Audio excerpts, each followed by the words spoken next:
Saudaraku, mari kita dengarkan firman Tuhan mengenai perkataan-perkataan iman yang menurunkan kuasa Tuhan. Sebab firman Tuhan berkata, tanpa iman mustahil.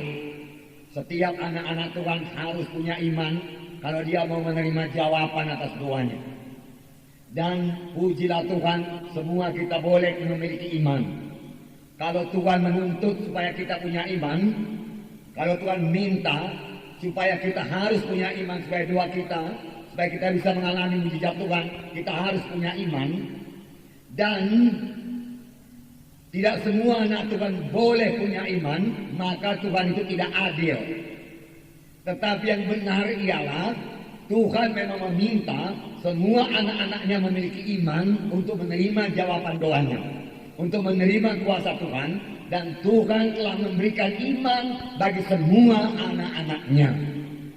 Saudara sudah memiliki iman, saya sudah memiliki iman. Walau iman saudara barangkali hanya sebesar biji sesawi saja, firman Tuhan berkata itu sudah cukup untuk memindahkan satu gunung. Pada hari ini mari kita lihat bagaimana kita mempraktekkan iman tersebut, supaya kuasa Tuhan turun dalam hidup kita, supaya kita menerima jawaban atas doa kita, supaya kita menerima kuasa Tuhan dan ajaib Tuhan yang belum berubah itu dalam hidup dan pelayanan kita. Markus pasal 7 ayat 24 sampai 30. Mari kita baca bersama-sama. Lalu Yesus berangkat dari situ dan pergi ke daerah Tirus. Ia masuk ke sebuah rumah dan tidak mau bahwa ada orang yang mengetahuinya, tetapi kedatangannya tidak dapat dirahasiakan. Malah seorang ibu yang anaknya perempuan kerasukan roh jahat segera mendengar tentang dia, lalu datang dan tersungkur di depan kakinya. Perempuan itu seorang Yunani bangsa Sirofenisia. Ia memohon kepada Yesus untuk mengusir setan itu dari anaknya. Lalu Yesus berkata kepadanya, biarlah anak-anak kenyang dahulu, sebab tidak patut mengambil roti yang disediakan bagi anak-anak dan melemparkannya kepada anjing. Tetapi perempuan itu menjawab, benar Tuhan, tetapi anjing itu di bawah meja juga dapat lemah-lemah yang dijatuhkan anak-anak. Maka kata Yesus kepada perempuan itu, karena kata-katamu itu, pergilah sekarang, sebab setan itu sudah keluar dari anakmu. Perempuan itu pulang ke rumahnya, lalu didapatinya anaknya itu terbaring di tempat tidur, sedang setan itu sudah keluar. Luar biasa kuasa Tuhan. Seorang ibu yang bukan orang Yahudi datang kepada Tuhan Yesus. Dia seorang Sirofenisia, orang Kanani, orang Yunani dikatakan di sini. Saudara yang baru sedikit saja mendengar tentang Yesus, tidak sebanyak yang kita dengar sekarang ini. Dia belum punya Alkitab, saudaraku.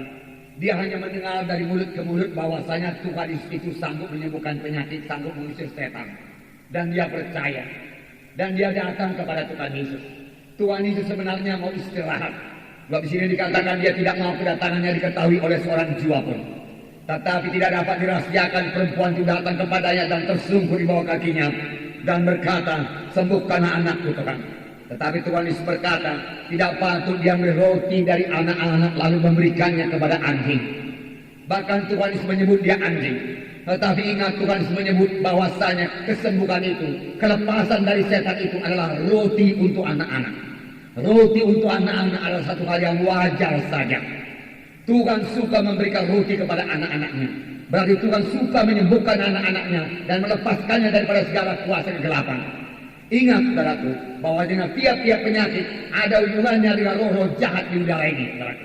Oleh sebab itu kalau kita mau sembuh daripada penyakit, kita harus mengusir roh penyakit itu daripada kita di dalam nama Yesus. Tuhan Yesus berkata tidak patut diambil roti daripada anak-anak dan memberikannya kepada anjing. Benar Tuhan, namun anjing juga makan remah-remah yang jatuh daripada meja tuannya. Tuhan Yesus berkata, hai perempuan, karena kata-katamu itu, hai perempuan, karena kata-katamu itu, pergilah, anakmu sudah sembuh. Dan perempuan itu pulang, didapatinya anaknya terbaring, tidur, dan setan itu sudah meninggalkan anaknya. Tuhan Yesus berkata, karena kata-katamu itu, bukan karena doamu, karena kata-katamu itu. Saudaraku, ada waktunya saya berdoa, ada waktunya saya berkata-kata. Demikian juga saudara, ada waktunya saudara berdoa, ada waktunya berkata-kata. Saudara, baik doa kita, baik kata-kata kita harus tepat, saudara. Perempuan ini perkataannya itu begitu berkuasanya perkataan tersebut, sehingga mendorong Yesus untuk menyembuhkan anaknya. Begitu berkuasanya perkataan perempuan ini, begitu berimannya perempuan ini, sehingga Yesus harus menolong anaknya. Walaupun mula-mula masih ditolak oleh Tuhan Yesus. Itu hanya kepada anjing, belakangan anjing itu dia katakan. Namun remah-remah saja cukup Tuhan untuk anakku itu. Tuhan berkata, karena kata-katamu itu, pergilah, anakmu sudah sembuh, setan itu sudah keluar. Kata-kata kita yang beriman, yang berkuasa, saudaraku, setan pun tidak sanggup menahannya, saudara. Saudara yang kekasih dalam nama Yesus, perkataan perempuan ini menyebabkan kuasa Tuhan turun. Bagaimana dengan perkataan kita? Apakah perkataan kita juga mengundang kuasa Tuhan atau mengusir kuasa Tuhan? Bisa juga perkataan kita itu mengusir kuasa Tuhan. Sebab perkataan yang kita ucapkan bukanlah perkataan yang beriman, tapi perkataan yang kalah, perkataan yang mengeluh, perkataan yang berkata tidak mungkin lagi saya ingin tolong Tuhan. Matilah saya Tuhan. Memang nasibku sudah begini Tuhan. Saudara, perkataan yang demikian mengusir kuasa Tuhan. Tapi perempuan ini berkata, walaupun anaknya sudah kerasukan setan tak berapa lama saya tidak tahu. Tuhan, dia katakan, anjing-anjing juga apa remah-remah yang jatuh di meja tuannya. Saudaraku, Yesus berkata, besarlah imanmu. Jadilah kepadamu sama sebagaimana kau percaya. Ini tertulis dalam Matius 15, cerita yang sama. Dalam hukum Markus dikatakan karena kata-katamu itu anakmu sembuh. Matius 15 saya bacakan pada saudara. Matius 15 ayat 27 dan 28. Kata perempuan itu, benar Tuhan, namun anjing itu maka remah-remah yang jatuh dari meja tuannya. Maka Yesus menjawab dan berkata kepadanya, hai ibu, besar imanmu, maka jadilah kepadamu seperti yang kau kehendaki. Dan seketika itu juga anaknya sembuh. Di sini Tuhan Yesus berkata, hai perempuan, besarlah imanmu. Besarlah imanmu, jadilah kepadamu sama sebagaimana yang kau percaya. Besarlah imanmu. Mengapa Tuhan Yesus berkata besarlah imanmu? Sebab kata-katanya juga penuh dengan iman, penuh dengan kepercayaan. Jadilah kepadamu sama sebagaimana imanmu, sama sebagaimana yang kau percaya. Pada saat itu juga anaknya sembuh. Saudara, kalau Tuhan berkata kepada kita pada pagi hari ini, jadilah kepadamu sama sebagaimana yang kau percaya, apakah yang kita terima? Tuhan berkata, jadilah padamu sama sebagaimana yang kau percaya. Dalam hatimu, jadilah padamu. Apa yang akan saudara terima? Apakah saudara akan menerima kesembuhan saudara? Apakah saudara akan menerima berkat yang berkelimpahan? Apakah saudara akan menerima hidup yang berkemenangan? Karena iman saudara sudah berkemenangan, saudaraku. Apakah saudara akan menerima kuasa, urapan? Karena selama ini di dalam hati saudara, saya pasti diurapi Tuhan, saya pasti diberkati Tuhan. Apakah yang akan kita terima? Kalau Tuhan Yesus berkata pada saat ini, jadilah kepadamu sama sebagaimana yang kau percayai. Apa yang kita percayai sekarang dalam hati kita? Saudaraku, sahabat, sebagaimana imanmu jadi padamu, Tuhan berkata. Adakah kesembuhan? Adakah keberkatan? Kalau memang iman saudara sembuh, maka saudara sembuh sekarang, bahkan bukan nanti, saudaraku. Bukan pulang ke rumah, sekarang ini. Iman selalu sekarang, pertolongan Tuhan selalu sekarang. Bahkan firman Tuhan lebih lagi daripada sekarang. Sebelumnya pun sudah diberikan Tuhan. Karena firman Tuhan berkata, oleh bilur-bilur Yesus, kamu sudah sembuh. Sudah, Tuhan berkata, bukan nanti. Sudah, sekarang sudah sembuh. Panjang saudara memiliki iman, saudara. Apalagi saudara mengucapkannya, saudara. Nah, saudara, jadi jangan percaya dalam pikiran saja, percaya dalam hati kita. Lalu kita ucapkan saudara perkataan yang menang. Perkataan yang menyebabkan Yesus mengulurkan tangannya. Berkali-kali tertulis dalam Alkitab. Misalnya Bartimeus pada berseru kepada Yesus, Yesus, tolong saya. Orang menegurnya, diam. Orang berkata, tapi makin keras dia berseru, Yesus, tolong saya. Yesus berhenti. Apa yang kau mau? Tuhan, saya dapat melihat. Jadilah padamu sama sebagaimana imanmu. Dalam hukum Matius dikatakan 2 orang buta, bukan 1. Berseru kepada Yesus, Yesus, tolong kami. Apa yang kau mau supaya aku berbuat padamu? supaya kami melihat Tuhan. Percaya Engkau aku sanggup melakukannya? Mereka berkata, kami percaya Tuhan. Kami percaya Tuhan. Dia percaya dalam hatinya. Dia pasti sembuh. Lalu Tuhan Yesus berkata, jadilah padamu sama sebagaimana kau percaya. Lalu keduanya pun melek matanya. Benar-benarkah kita percaya akan janji-janji Tuhan, saudaraku? Atau kita memakai kepikiran kita, saudaraku? Biarlah kita percaya penuh akan janji Tuhan. Haleluya, saudaraku. Haleluya. Haleluya. Nah, saudara kita kasih dalam nama Yesus.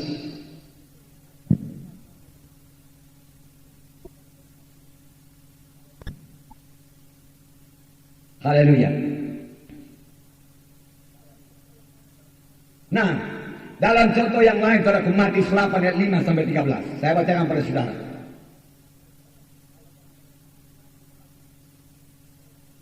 Matius 8 ayat 5. Treble. Matius 8 ayat 5. Saya bacakan pada saudara. Ketika Yesus masuk ke Kapernaum, datanglah seorang perwira mendapatkan dia dan memohon kepadanya, Tuhan, hambaku terbaring di rumah karena sakit lumpuh dan dia sangat menderita. Tuhan Yesus berkata kepadanya, aku akan datang menyembuhkannya. Tetapi jawab perwira itu kepadanya, Tuhan, aku tidak layak menerima Tuhan dalam rumahku. Katakan saja sepatah kata maka hambaku itu akan sembuh. Sebab aku sendiri seorang bawahan dan di bawahku ada pula prajurit. Jika kau berkata kepada salah seorang prajurit itu pergi, maka ia pergi, dan kepada seorang lagi datang, maka ia datang. Atau kepada hambaku, kerjakanlah ini, maka ia mengerjakannya.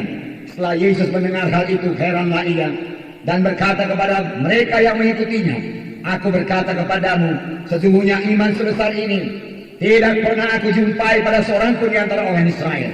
Aku berkata kepadamu, banyak orang akan datang dari timur dan barat dan duduk makan bersama-sama dengan Abraham, Ishak dan Yakub dalam kerajaan sorga. Sedangkan anak-anak kerajaan itu akan disampakkan ke dalam kegelapan yang paling gelap, dan di sana akan terdapat ratap dan kertak gigi. Lalu Yesus berkata kepada perwira itu, pulanglah dan jadilah kepadamu seperti yang kau percaya. Maka pada saat itu juga sembuhlah hambanya. Maka pada saat itu juga sembuhlah hambanya.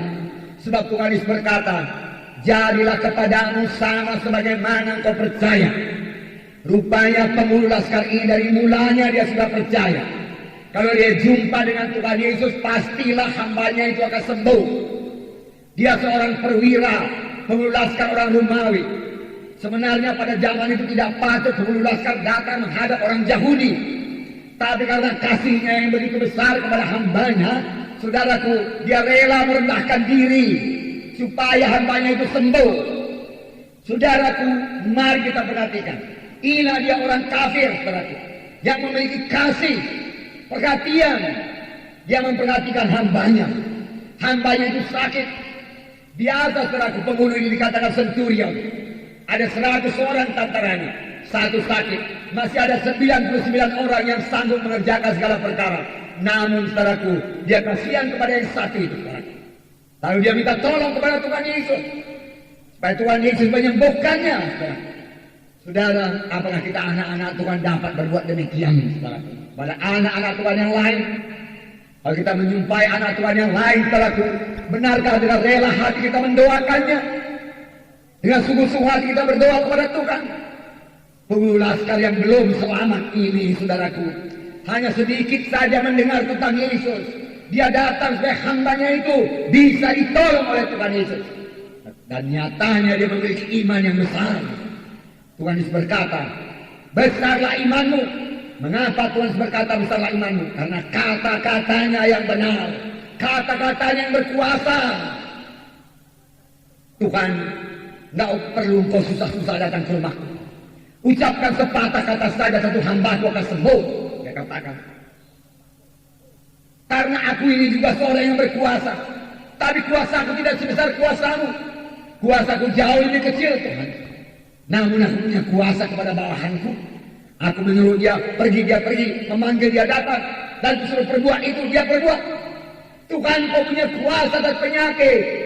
Engkau punya kuasa atas bumi ini. Bumi ini dulu Kau jadikan dengan ucapan-Mu saja.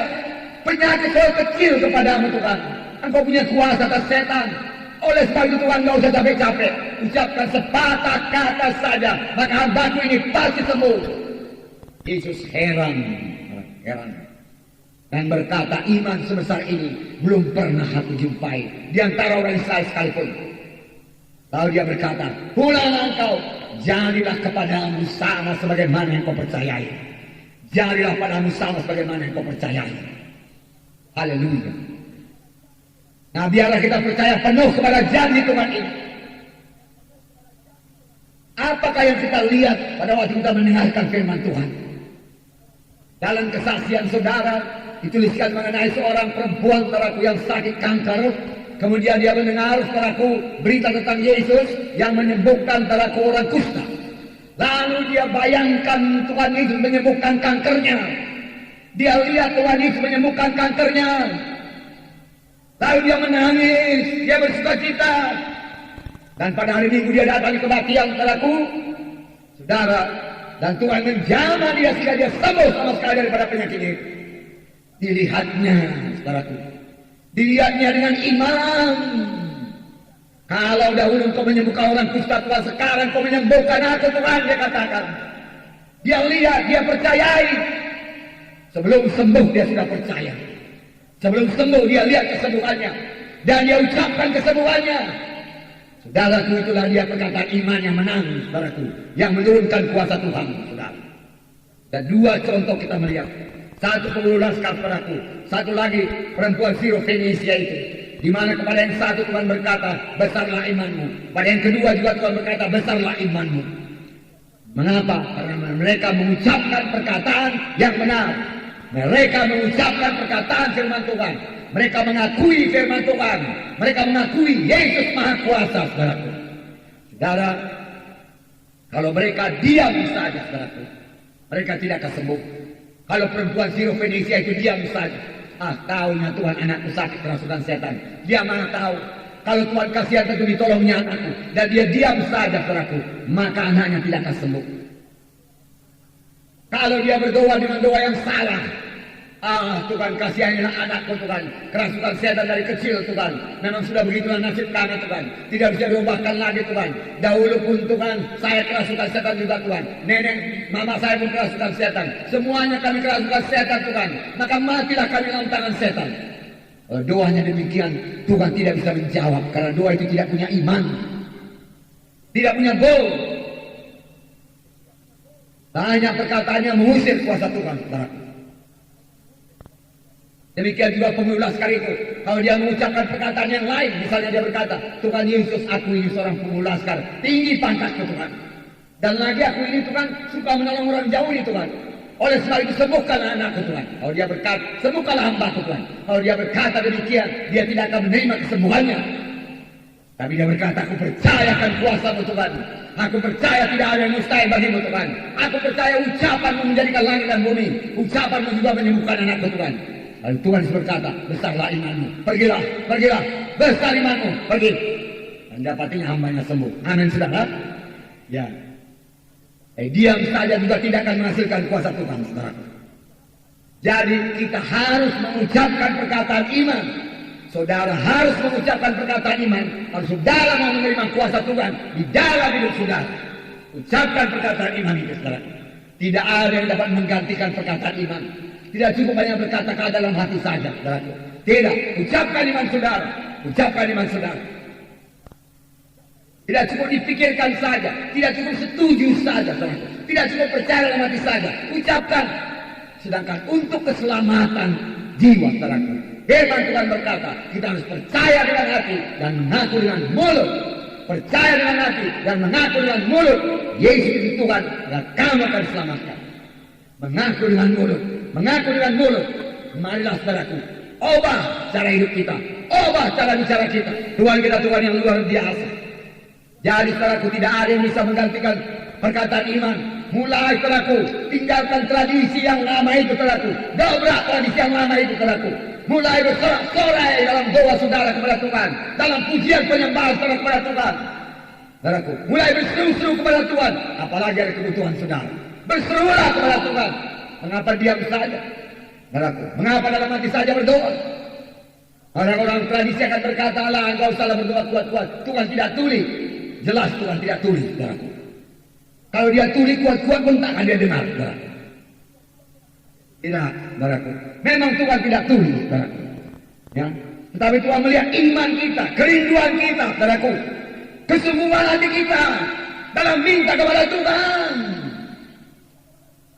Anak kita saja, saudaraku, kalau datang kepada kita, "Pak, nanti tinggalkan uang jajan saya ya," dikatakan. Saudara, mereka sudah lupa meninggalkan, saudara. "Pak, nanti tinggalkan uang buku saya ya, 5.000 rupiah." Lalu dia pergi, saudaraku. Kebanyakan kaum bapak kan lupa. Dan kalau dia minta sungguh-sungguh, saudaraku, guru berkata tadi bahwasanya kami harus beli buku sejarah. Harganya 5.000 rupiah. Sama harganya di sekolah untuk buku. Saya sudah cek, Bapak. Oleh sebab itu saya perlu. Besok buku itu mesti ada, Pak. Oleh sebab itu sekarang uangnya Bapak berikan. Bapaknya akan memberikan. Betul aku? Betul. Nah, ini yang kasih. Bapaknya pun tidak akan suka kalau anaknya itu, "Ini tanah 5.000, Pak. Kasihanlah, Pak. Nggak ada uangku, Pak. Aku kan masih sekolah, Pak. Nggak ada pencarianku. Kasih aku 5.000, Pak. Tolonglah, Pak. Matilah aku, Pak."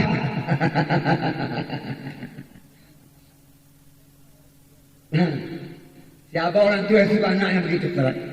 Demikian kepada Tuhan, saudara. Demikian kepada Tuhan. Perlu berdoa sungguh-sungguh, perlu, saudara, perlu. Nah, ucapkan, jangan malu, jangan malu.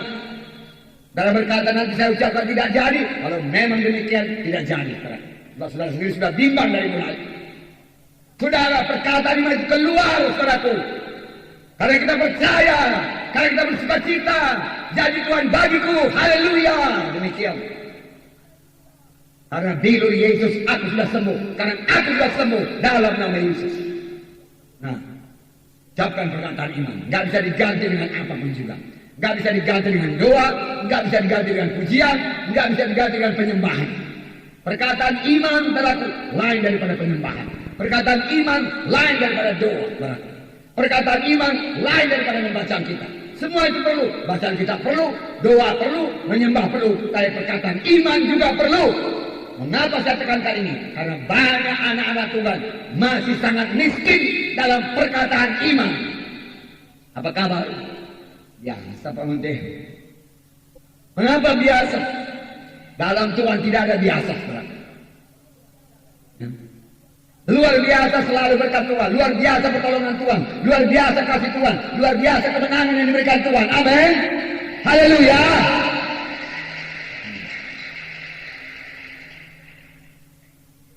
Bagaimana pekerjaan? Berhasil berkat pertolongan Tuhan, berkelimpahan diberikan Tuhan, kemenangan diberikan Tuhan. Berhasil kita, Pak Menteri, berhasil. Itu ucapan iman. Amin, saudara.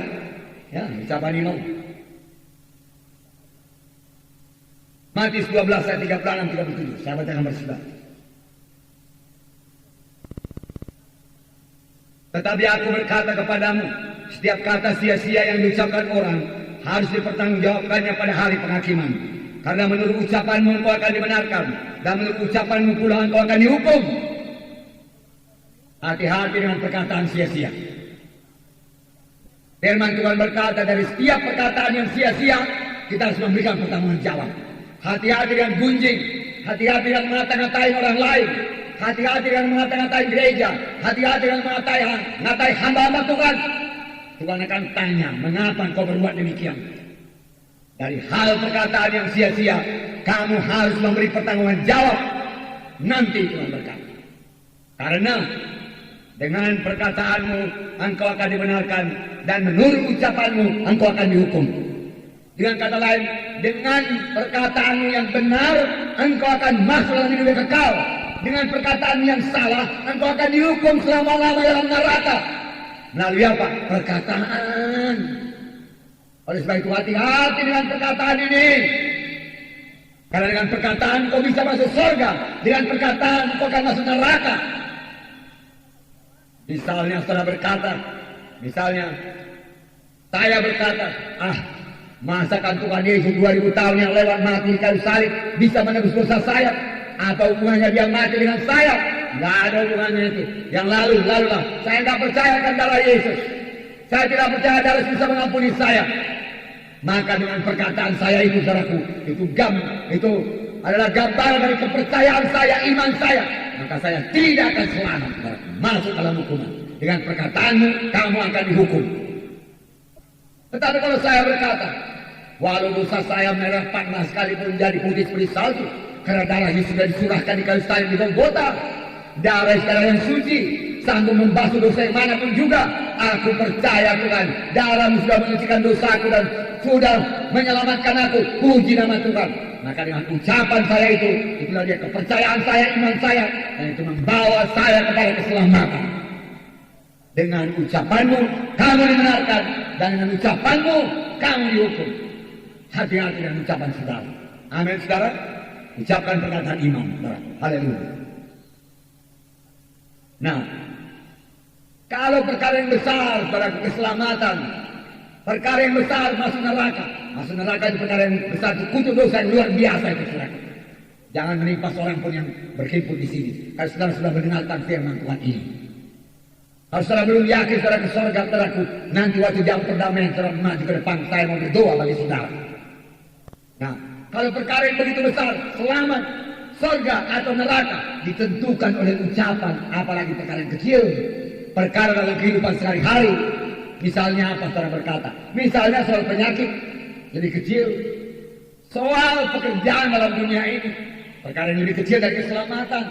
Soal berkat-berkat materi di dunia ini, lebih kecil daripada keselamatan. Juga ditentukan oleh ucapan kita.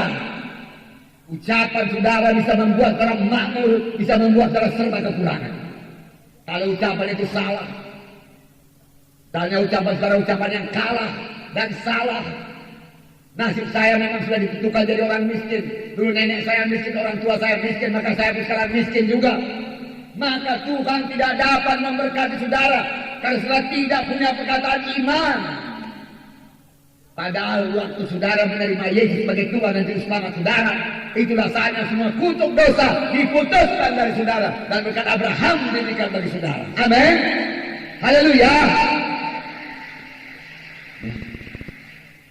Jadi perkataan saudara bisa membuat saudara berhasil atau bisa membuat saudara gagal.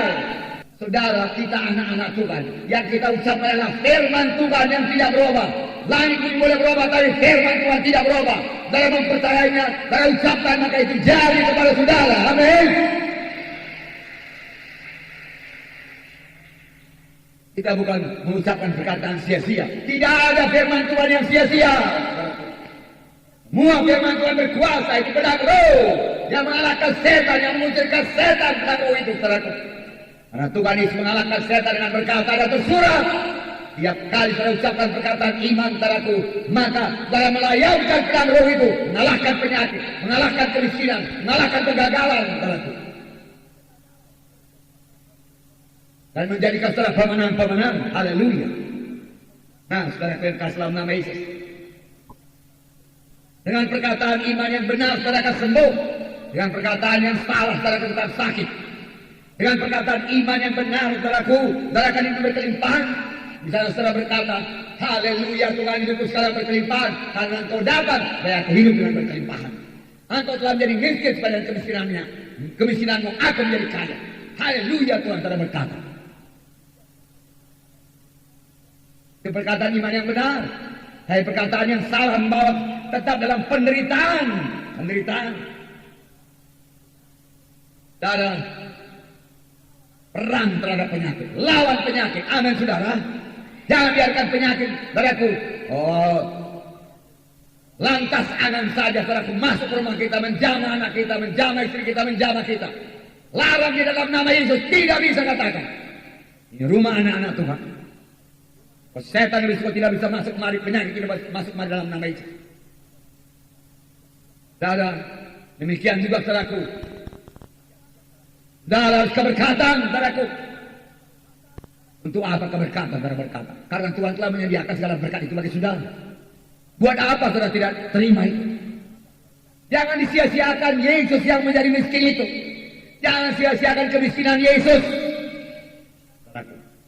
Jangan sia-siakan. Karena dia menjadi miskin untuk saudara. Dia tidak pernah miskin. Tapi sekali perkara waktu dia di dunia ini dia menjadi miskin. Untuk saudara. Supaya dengan kemiskinannya saudara menjadi kaya. Menjadi kaya.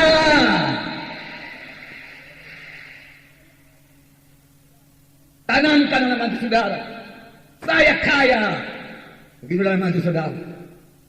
Saudara, kita harus mengenapkan perintah Agung. Bangun dan bangkit. Nah, untuk itu saudara perlu sehat. Untuk itu saudara perlu diberkati Tuhan. Untuk mengenapkan perintah Agung saudara perlu sehat. Amin. Untuk mengenapkan perintah Agung saudara perlu diberkati Tuhan. Haleluya. Dan ada berita baik bagi saudara. Tuhan memang sudah memberikan berkat itu bagi saudara. Amin. Hanya ditarik dengan iman. Sudah ada. Nggak perlu merengek-rengek mintanya. Sudah ada. Hanya dengan perkataan iman. Haleluya Tuhan, aku percaya padamu Tuhan. Aku tidak akan kekurangan Tuhan. Aku mau menginjil Tuhan, itu kerinduan hatiku Tuhan. Tanggung ongkosku Tuhan. Tuhan akan tanggung padaku. Saudara, 20 tahun yang lewat padaku saya mempraktekannya padaku. Saya pergi ke Jakarta padaku, naik plane padaku. Uang dikumpul-kumpul padaku, tahun 75 itu, padaku dikumpul-kumpul uang bisa ke Jakarta. Kemudian saya dengar pada waktu itu bahwa saya pegawai negeri, kalau dia padaku pergi ke satu kota, dia dapat uang jalan. Tuhan, saya pegawai surga, tolong dulu uang jalannya Tuhan, saya katakan. Ganti dulu uang saya Tuhan, maka saya katakan demikian. Saudara, tiba-tiba datang satu orang businessman padaku yang mengajak saya supaya saya berkhotbah di Hotel Indonesia tingkat 8. Padahal saya waktu itu hanya penginjil desa saja padaku. Saya berkhotbah tam. Kuasa Tuhan turun padaku. Nah, mereka menerima berkat. Dia berkata luar biasa ini hamba Tuhan dari desa, dia katakan luar biasa. Kami belum pernah lihat yang seperti ini. Lalu saya dibawa ke sana, saya dibawa kemari melayani ke mana-mana, saudaraku, selama di Jakarta, saudaraku. Dan tiap-tiap pelayanan selalu dikasih amplop. Saudaraku. Saudara, waktu saya mau pulang ke Medan, saudaraku, saya bukain amplopnya semua setelah saya doakan, saudaraku. Saudara tahu, saudaraku, isinya amplop itu lebih daripada ongkos saya naik plane pergi balik Medan, Jakarta, Medan, saudaraku. Lebih. Dan saya katakan, terima kasih Tuhan, uang jalan sudah kau berikan, cukuplah Tuhan, saya katakan. Memang sudah dikasihkan Tuhan, saudara. Tidak ada yang mustahil, saudara. Tidak ada yang mustahil bagi Tuhan. Bahkan tidak ada yang mustahil bagi orang yang percaya. Amin. Tidak ada yang mustahil. Tidak ada yang mustahil bagi orang yang percaya. Luar biasa, ini berkali-kali tertulis.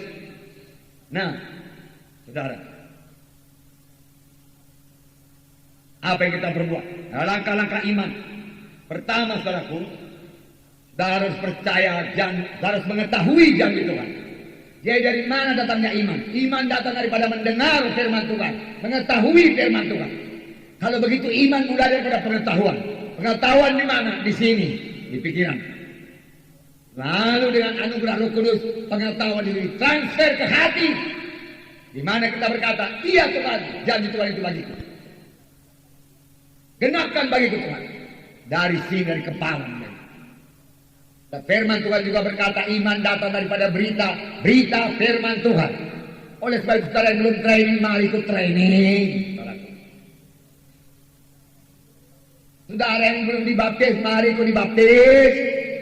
Saudara bertanya, apa hubungannya bangun dibaptis dengan mengetahui firman Tuhan? Banyak hubungannya, saudaraku. Sebelum saudara dibaptis, saudara dikuasai pikiran yang lama.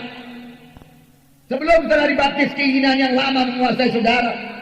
Sebelum saudara dibaptis, saudaraku, ikatan-ikatan kehendak-kehendak yang lama yang tidak baik mengikat saudara. Tapi dalam baptis saudara dibebaskan. Nah, saudara boleh memakai pikiran yang terang. Dan dengan pikiran yang terang saudara boleh mengerti firman Tuhan. Dan kalau saudara sudah mengerti firman Tuhan, iman saudara boleh tumbuh. dan saudara boleh mengucapkan perkataan iman, lalu saudara mengalami kuasa Tuhan dan mujizat Tuhan dalam hidup saudara. Amin.